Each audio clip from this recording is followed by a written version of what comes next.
मित्रों, जय भीम, जय भारत, बुद्धाय। मैं निखिल सबलानी, नई दिल्ली से आपका बाबा साहब डॉक्टर भीमराव अम्बेडकर जी की पुस्तक who untouchables and how they become untouchables का 15वां भाग सुनाने जा रहा हूँ, जो कि अध्याय 13 का दूसरा भाग है। अध्याय 13 आप सुन रहे थे, ब्राह्मण शाकाहारी क्यों बने।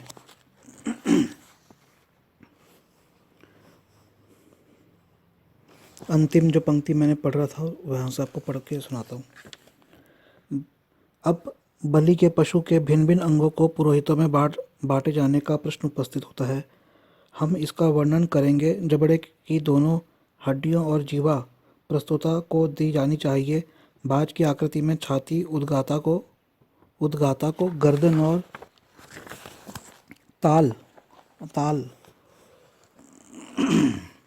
प्रतिहर्ता को कमर के नीचे का दाहिनी ओर का हिस्सा, होता को बाया, ब्रह्मा को दाई जांग, मैत्रवर्ण को बाई, ब्राह्मणाक्षसों को कंधे के साथ की दाई ओर से, अध्वर्यु को बाई मंत्रोच्चारण में साथ देने वाले उपमाताओं को बाया कंधा, प्रस्तर को दाएं बाजू का निचला हिस्सा, नेष्टा को बाएं बाजू का निचला हिस्सा, पौत्र को दाहिनी जांघ का ऊपर का भाग, अच्छावक को बाई जांघ का ऊपर का हिस्सा, अग्निधर को दाएं बाजू का ऊपर का हिस्सा, आत्रेय को बाएं बाजू का ऊपर का हिस्सा, सदस्य को कमर की हड्डी और अंडकोश, यज्ञ करने वाले गृहस्थ को दायां पांव, भोज देने वाले गृहस्पति को बायां पांव, भोजन देने वाले गृहपति की भार्या को ऊपर का होठ गृहपति और उसकी भार्या के समानाधिकार में है, जिसका बंटवारा गृहपति करेगा। पशु की पूंछ वे भार्याओं को देते हैं, किंतु यह उन्हें किसी ब्राह्मण को ही देनी चाहिए। गर्दन पर मणिक और 3 कीकस ग्रावतुत को, तीनों कीकस और पीछे के मांसल हिस्से का अर्धांश के कृत उन्मेता को, गर्दन पर के मांसल हिस्से क्लोम को उसका आधा हिस्सा वध करने वाले को, यदि वध करने वाला स्वयं ब्राह्मण न हो तो किसी ब्राह्मण को दे दे। किसी सुब्रह्मण्य को देना चाहिए, जो कल सोम यज्ञ के समय स्वः सुत्याम बोला।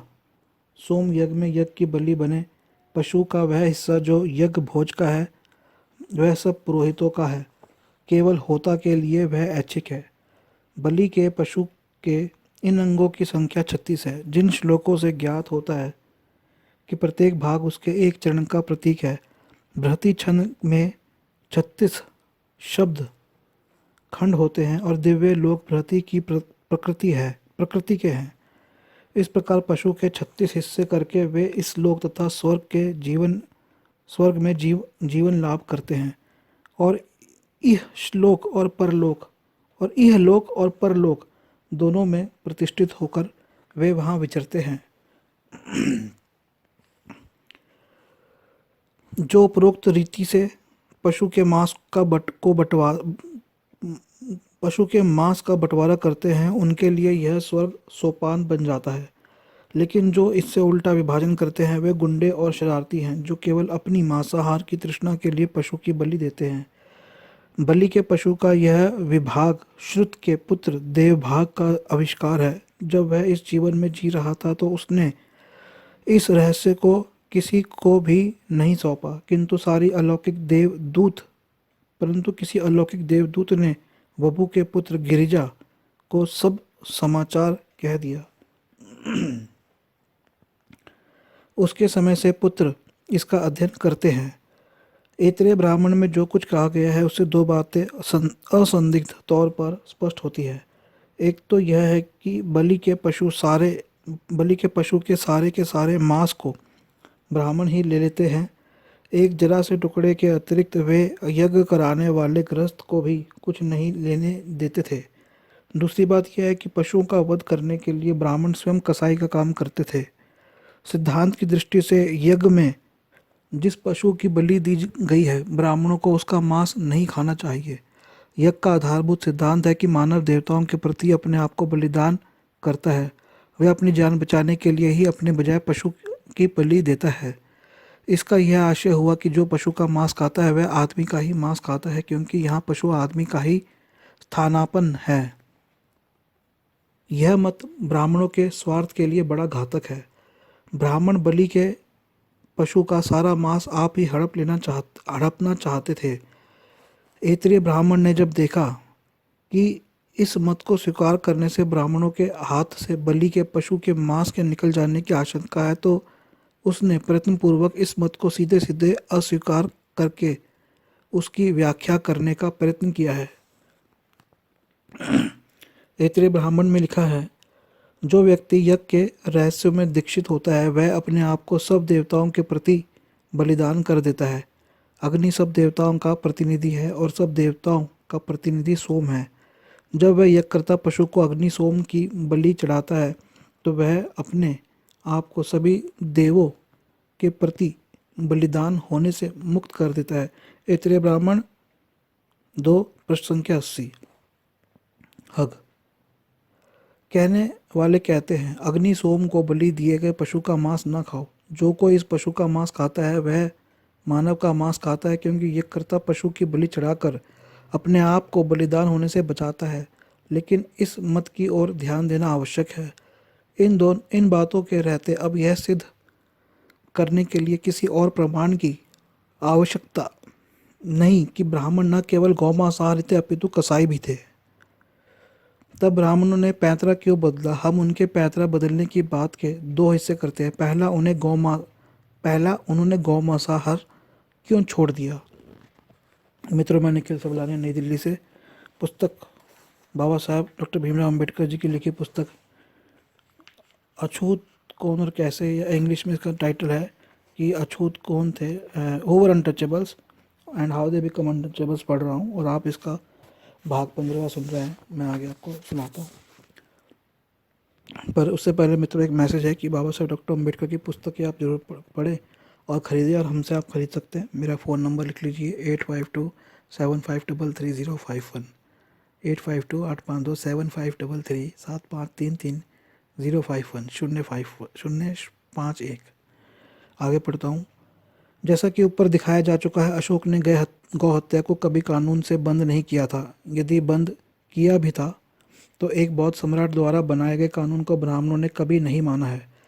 क्या मनु ने गौ हत्या का निषेध किया? यदि उसने किया तो वह ब्राह्मणों के लिए मान्य होगा, और ब्राह्मणों में इस परिवर्तन की संतोषजनक व्यवस्था भी समझी जा सकती है। मनुस्मृति में निम्न श्लोक मिलते हैं।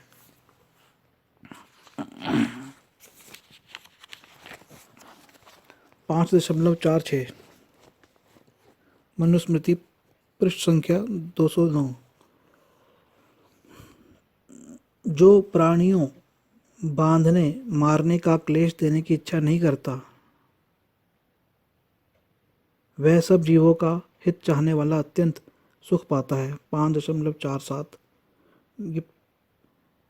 जो किसी प्राणी को दुख नहीं देता वह जिस धर्म को मन से चाहता है, जो कर्म करता है, जिस पदार्थ पर ध्यान लगाता है, वह उसे अनायास ही प्राप्त होता है। 5.48 प्राणियों की हिंसा किए बिना कभी मांस उत्पन्न नहीं हो सकता। पशुओं का वध करना स्वर्ग का साधन नहीं है, अतः मांस खाना छोड़ देना चाहिए। 5.49 मांस का उत्पत्ति प्राणियों के वध और बंधन निर्दयता से होती है।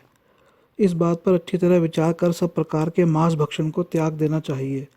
यदि इन श्लोकों को ठोस निषेध आज्ञाएं स्वीकार कर ले तो इनसे ही इस बात पर पर्याप्त व्याख्या हो जाती है कि ब्राह्मण मांसाहार छोड़कर शाकाहारी क्यों बने। लेकिन इन श्लोकों को कानून के रूप में निर्णायक निषेध स्वीकार करना असंभव है। या तो ये केवल प्रेरणाएं हैं अथवा प्रक्षेप है जो ब्राह्मणों को शाकाहारी बन जाने के बाद उनके कृत्य की प्रशंसा के बाद में जोड़ दिए गए। यह दूसरी बात ही ठीक है, क्योंकि मनुस्मृति के इस 5वें अध्याय में ही आने वाले दूसरे श्लोकों से सिद्ध होता है। 5.28 प्रजापति ब्रह्मा ने यह सब जीव का खाद्य ही कल्पित किया है। स्थावर अन्न फल आदि और जंगम पशु पक्षी आदि सब जीवों के ही भोजन है। आदि सब जीव जीवों के ही भोजन हैं। चर जीवों का अन्न अचर तृण आदि है। दाढ़ वाले व्याघ्र आदि का, बिना दाढ़ वाले जीव हिरण आदि हैं। हाथ वाले मनुष्य का अन्न, बिना हाथ वाले जीव मछली आदि है। और शेरों का भक्ष्य भीरू जीव है। खाने वाला जीव खाने योग्य प्राणी को प्रतिदिन खाकर भी दोष का भागी नहीं होता, क्योंकि ब्रह्मा ने ही खाद्य और खाने वाले दोनों का निर्माण किया है। मांस खाने, मद्यपान करने और मैथुन करने में दोष नहीं है, क्योंकि यह जीवों की प्रवृत्ति है, परंतु उससे निवृत्त होना महाफलदायी है। मंत्र द्वारा पवित्र किया मांस खाना चाहिए। ब्राह्मणों का शास्त्रोक्त विधि से मांस खाना चाहिए और प्राणों पर संकट आ पड़ने पर मांस अवश्य खाना चाहिए। यज्ञ के निमित्त मांस भक्षण को दैव विधि कहा गया है। इसके विरुद्ध मांस भक्षण राक्षसी वृत्ति है। 5.32, इससे पहले वाला 5.31 था। खरीदकर या स्वयं कहीं से लाकर या स्वयं मारकर अथवा किसी का दिया हुआ मांस देवताओं और पितरों को अर्पित कर खाने वाला दोषी नहीं होता। 5.42 देव वेद के तत्व को जानने वाला द्विज इन पूर्वोक्त विधि कर्मों से पशु वध करता हुआ स्वयं को और पशु को उत्तम गति प्राप्त करता है। 5.39 स्वभू ब्रह्मा ने यज्ञ के लिए और सब यज्ञों की समृद्धि के लिए पशुओं को स्वयं बनाया है, इसलिए यज्ञ में पशु वध को वध नहीं कहा जाता। 5.40 औषधियाँ, पशु, वृक्ष, कछुए आदि और पक्षी, ये सब यज्ञ के निमित्त मारे जाने पर फिर उत्तम योनि में जन्म ग्रहण करते हैं। मनु इससे आगे जाते हैं और मांसाहार अनिवार्य ठहराते हैं। निम्नलिखित श्लोक ध्यान देने योग्य है। यथाविधि नियुक्ति होने पर श्राद्ध और मधुपर्क में जो मनुष्य मांस नहीं खाता वह मरने के अनंतर 21 जन्म तक पशु होता है। स्पष्ट है कि मनु ने मांसाहार का निषेध नहीं किया, मनु ने गौहत्या का निषेध नहीं किया। यह मनु से ही सिद्ध है। पहली तो यह बात है कि मनुस्मृति में गौ का उल्लेख केवल उन निम्नलिखित नियमों की सूची में मिलता है जो मनु के अनुसार स्नातकों के लिए मान्य होने चाहिए। गौ का सूंघा हुआ भोजन एक स्नातक के लिए निषिद्ध है। जिस रस्सी में बछड़ा बंधा हो उसे लांघना एक स्नातक के लिए निषिद्ध है। गौ ब्रज गौशाला में लघु शंका करना स्नातक के लिए निषिद्ध है। गौ की ओर मुंह करके मल मूत्र विसर्जन करना स्नातक के लिए निषिद्ध है। गोब्रज गौशाला में प्रविष्ट होने पर स्नातक को चाहिए कि अपना दायां हाथ नंगा कर ले। यदि कोई गौ अपने बछड़े को दूध पिला रही हो तो उसमें बाधा डालना अथवा किसी को उसकी सूचना देना स्नातक के लिए निषिद्ध है। गौ पर चढ़ना स्नातक के लिए निषिद्ध है। गौ की हिंसा करना अर्थात उसे दुख देना स्नातक के लिए निषिद्ध है। झूठे मुंह गौ को स्पर्श करना स्नातक के लिए निषिद्ध है। इन उल्लेखों से सिद्ध होता है कि मनु गौ को पवित्र पशु नहीं मानते थे। दूसरी ओर वह उसे अपवित्र पशु मानते थे जिसके स्पर्श से संस्कार जय अपवित्र होती थी। जिसके स्पर्श से संस्कार जन्य अपवित्र होती थी। मनुस्मृति में ऐसे श्लोक है जिनसे सिद्ध होता है कि मनु ने गौमांस भक्षण का निषेध नहीं किया था। इस संबंध में तीसरे अध्याय के तीसरे श्लोक का उल्लेख किया जा सकता है। यह इस प्रकार है। अपने धर्म से प्रसिद्ध पिता ब्रह्मादाय को प्राप्त किए हुए, माला पहने हुए तथा श्रेष्ठ आसन पर बैठे ब्रह्मचारी की पूजा पिता या आचार्य गोदूध के मधुपर्क से करे। प्रश्न उठता है कि मनु एक स्नातक को गौ देने की सिफारिश क्यों करते हैं। स्पष्ट ही है जिससे वे मधुपर्क बना सके। यदि ऐसा हो तो इसका यही अर्थ है कि मनु को यह बात ज्ञात थी कि ब्राह्मण जो गौमांस का भक्षण करते हैं और यह उसे मना नहीं करते थे। दूसरा उल्लेख उस चर्चा का है जो मनु ने पशुओं के खाद्य और अखाद्य मांस के बारे में की है। अध्याय 5 के मंत्र 18 में मनु का कथन है, पंचनखियों में से शाही, गोह, गेंडा, कछुआ, खुरहा तथा एक और दांत वाले पशुओं में ऊंट को छोड़कर बकरे आदि पशु भक्ष्य हैं, ऐसा कहा है। इस श्लोक में मनु ने ऐसे घरेलू पशुओं जिनके एक ही जबड़े में दांत होते हैं उनमें ऊंट ही नहीं गौ के मांस खाने की भी अनुमति देता है, किंतु यह बात ध्यान देने की मनु गौ को अपवाद स्वरूप नहीं स्वीकार करते। उसका स्पष्ट अर्थ है कि मनु को गौ मांसाहार में कोई आपत्ति नहीं थी। मनु ने गौ हत्या को अपराध नहीं ठहराया। उसकी दृष्टि में पाप कर्म दो प्रकार के हैं, महापातक, उपपातक। महापातकों महान पातकों में कुछ ये हैं: 11.56 ब्रह्म हत्या, मद्यपान, चोरी, गुरु पत्नी गमन, ये चारों महापातक कहे गए हैं और इनका संसर्ग भी महापातक है। उपपातक अर्थात मामूली अपराधों में से कुछ ये हैं: गोवध, जाति और कर्म से दूषित मनुष्यों से यज्ञ कराना, पर स्त्री गमन, अपने को बेचना, गुरु माता पिता की सेवा का त्याग, स्वाध्याय का त्याग, स्मार्त अग्नि का त्याग और पुत्र के भरण पोषण का त्याग। इससे यह स्पष्ट है कि मनु की दृष्टि में गो हत्या केवल एक मामूली पाप था। उत्पातक, यह निंदनीय तभी था जब गो हत्या बिना किसी उचित तथा पर्याप्त कारण के हो, और यदि ऐसा ना हो तो यह कोई बहुत घृणित काम नहीं था। याज्ञवल्क्य का मत भी ऐसा ही था। मित्रों, हम ये गो हत्या ब्राह्मणों की बात कर रहे हैं। आपको पता होना चाहिए कि भारत सबसे बड़ा एक्सपोर्टर है गाय के मांस का, और भारत की सबसे बड़ी कंपनी ब्राह्मणों की ही है आज भी। इस बात से यही सिद्ध होता है कि ब्राह्मण पीढ़ी दर पीढ़ी गौ मांसाहारी बने रहे। उन्होंने गौ मांसाहार क्यों छोड़ा? वे एकदम दूसरी सीमा पर चले गए। उन्होंने गौ मांस ही नहीं, मांस खाना भी छोड़ दिया और शाकाहारी बन गए। ये एक साथ दो क्रांतियां हो गई। जैसा दिखाया गया है, उन्होंने यह अपने देवी स्मृतिकार मनु की शिक्षा के कारण नहीं किया है। उन्होंने अपने दैवीय स्मृतिकार मनु की शिक्षा के कारण नहीं किया है। ब्राह्मण ने ऐसा क्यों किया? क्या यह किसी सिद्धांत के कारण अथवा किसी अभिप्रेत समरनीति के तहत ऐसा हुआ?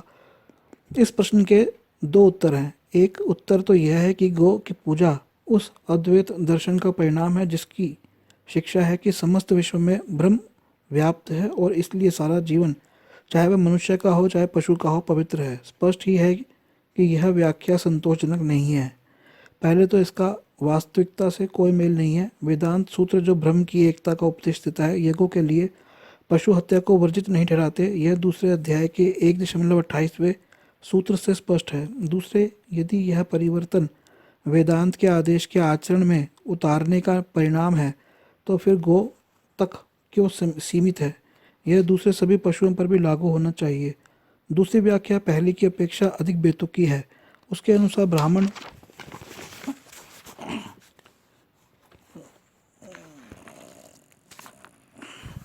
के जीवन में इस परिवर्तन का कारण आत्म परिवर्तन का सिद्धांत है। इस व्याख्या का भी वास्तविकता से कोई मेल नहीं है।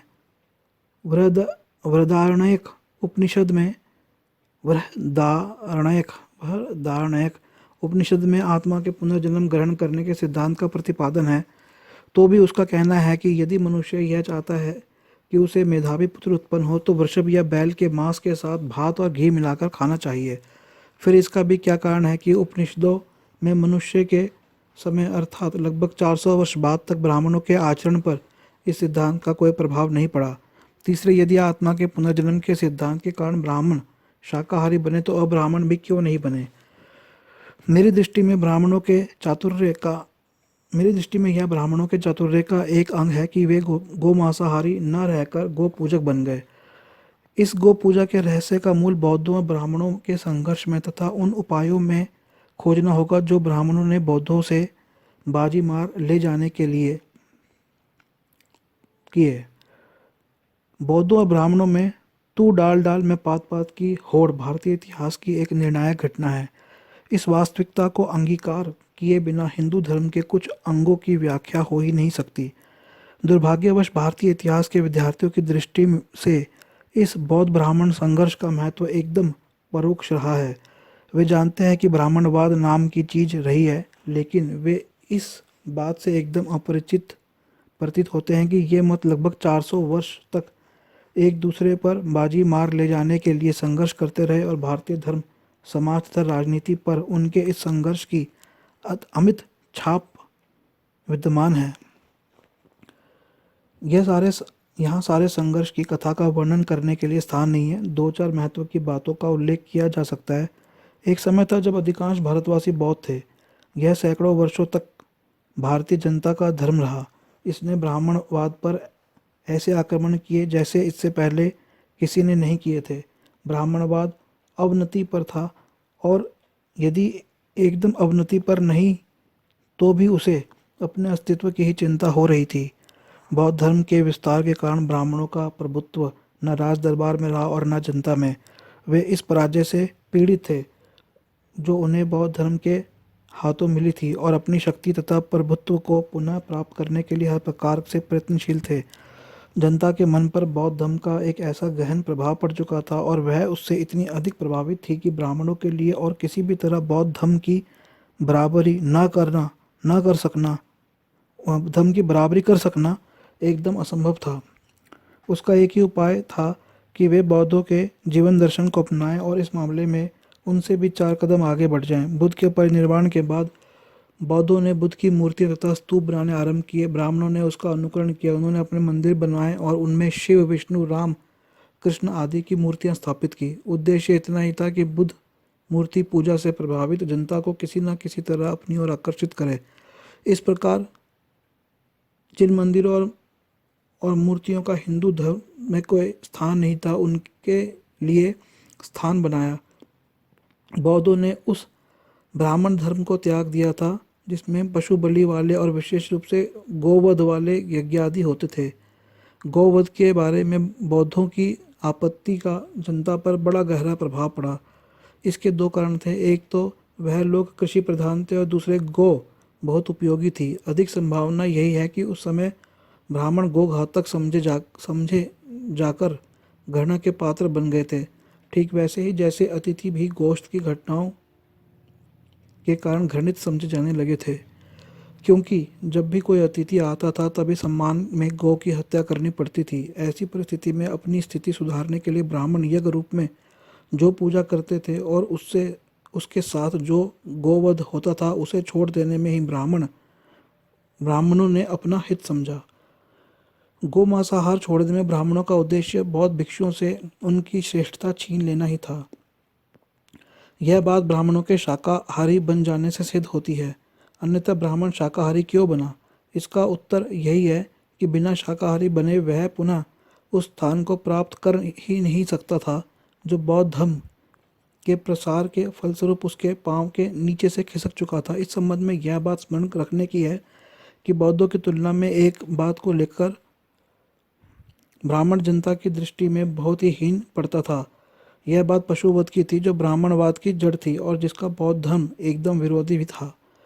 यह स्वाभाविक है कि ऐसी जनता में जो कृषि पर निर्भर करती हो और बौद्ध धर्म के प्रति आदर और उसका ब्राह्मण धर्म के प्रति घृणा और उस ब्राह्मण धर्म के प्रति घृणा हो जिसमें अन्य पशुओं के साथ गौओं और बैलों का भी वध होता हो। अपने विगत सम्मान को बचाने के लिए ब्राह्मण क्या कर सकते थे सिवाय इसके कि बौद्ध भिक्षुओं से भी एक कदम आगे जाकर न केवल गौमांस भक्षण ही छोड़ दे वरन शाकाहारी बन जाए। शाकाहारी बनने में ब्राह्मणों का यही उद्देश्य था। यह कई तरह से सिद्ध हो सकता है। यदि ब्राह्मणों ने पशु यज्ञ को बुरा मानकर सिद्धांत की दृष्टि से अपना आवरण बदला तो उनके लिए केवल इतना ही पर्याप्त था कि वे यज्ञों के लिए पशुओं का वध करना बंद कर देते। उनके लिए शाकाहारी बनना आवश्यक न था, किंतु वे शाकाहारी बनकर रहे। इससे यह स्पष्ट होता है कि उनकी दृष्टि गूढ़ थी और एक दूसरी तरह भी उनके लिए शाकाहारी बनना एकदम अनावश्यक था।